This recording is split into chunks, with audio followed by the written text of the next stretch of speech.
खाटू श्याम जी को हारे का सहारा कहा जाता है। इसका अर्थ यही है कि जब इंसान जीवन में हर तरफ से हार जाता है, जब उसे कोई रास्ता दिखाई नहीं देता, जब अपने भी साथ छोड़ देते हैं और मन अंदर से टूट जाता है, तब बाबा श्याम की भक्ति उसे संभालती है। श्याम भक्ति की सबसे पहली शक्ति है, मन को संभालने की शक्ति। जीवन में कई बार ऐसी परिस्थिति आती है जब बाहर से सब ठीक दिखाई देता है, लेकिन अंदर का मन बहुत बेचैन होता है।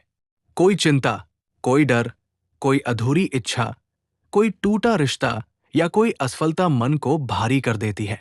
ऐसे समय में जब भक्त बाबा श्याम का नाम लेता है तो उसे अंदर से शांति मिलने लगती है। वो महसूस करता है कि मेरी बात कोई सुन रहा है, मेरे दर्द को कोई समझ रहा है, मेरी पुकार खाली नहीं जा रही। यही भावना भक्त के मन को टूटने से बचाती है। दूसरी शक्ति है हिम्मत देने की शक्ति।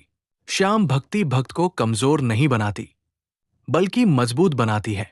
कई लोग सोचते हैं कि भक्ति करने वाला व्यक्ति केवल चमत्कार का इंतजार करता है, लेकिन सच्ची भक्ति इंसान को कर्म करने की प्रेरणा देती है। भक्त कहता है, बाबा साथ है, मैं हार नहीं मानूंगा। यही वाक्य जीवन बदल सकता है, क्योंकि जब मन में विश्वास आ जाता है तो इंसान कठिन से कठिन परिस्थिति का सामना करने लगता है। बाबा श्याम हमेशा समस्या को तुरंत खत्म कर दे, ये जरूरी नहीं। कई बार बाबा समस्या से लड़ने की ताकत देते हैं और यही सबसे बड़ी कृपा होती है। तीसरी शक्ति है विश्वास की शक्ति। दुनिया में सबसे बड़ी पूंजी धन नहीं, विश्वास है। जिसके मन में विश्वास है वो कठिन समय में भी टूटता नहीं।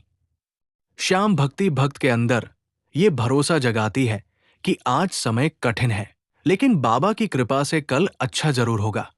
जब भक्त कहता है जो श्याम करेंगे वही अच्छा होगा, तो उसके मन का बोझ हल्का हो जाता है। भक्तों, विश्वास का मतलब ये नहीं कि हम प्रयास छोड़ दें।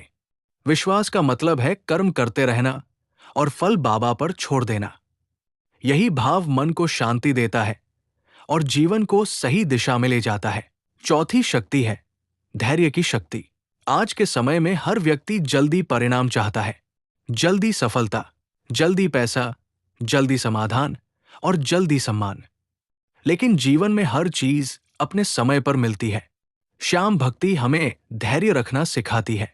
भक्त समझता है कि बाबा की कृपा कभी व्यर्थ नहीं जाती। देरी हो सकती है, लेकिन बाबा अपने भक्त की पुकार सुनते जरूर है।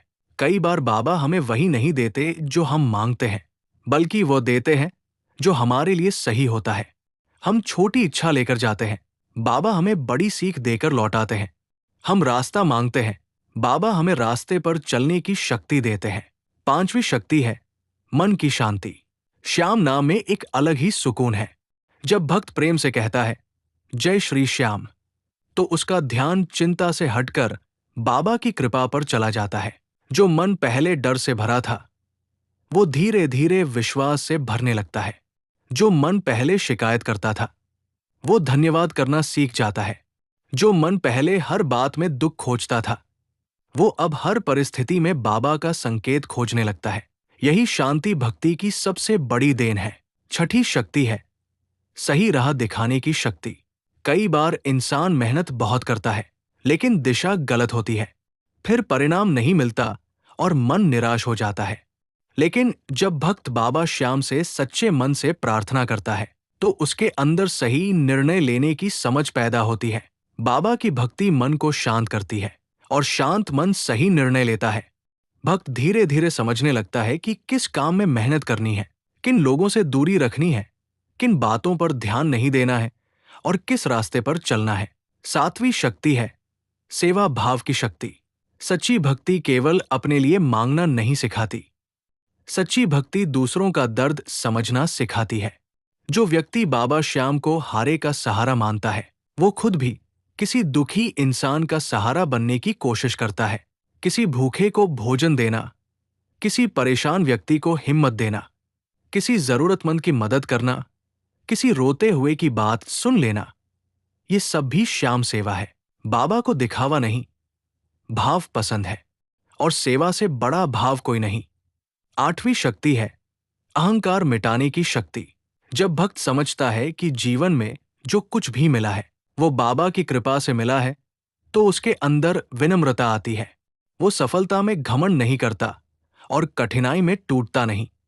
वो हर परिस्थिति में कहता है, ये सब बाबा की कृपा है।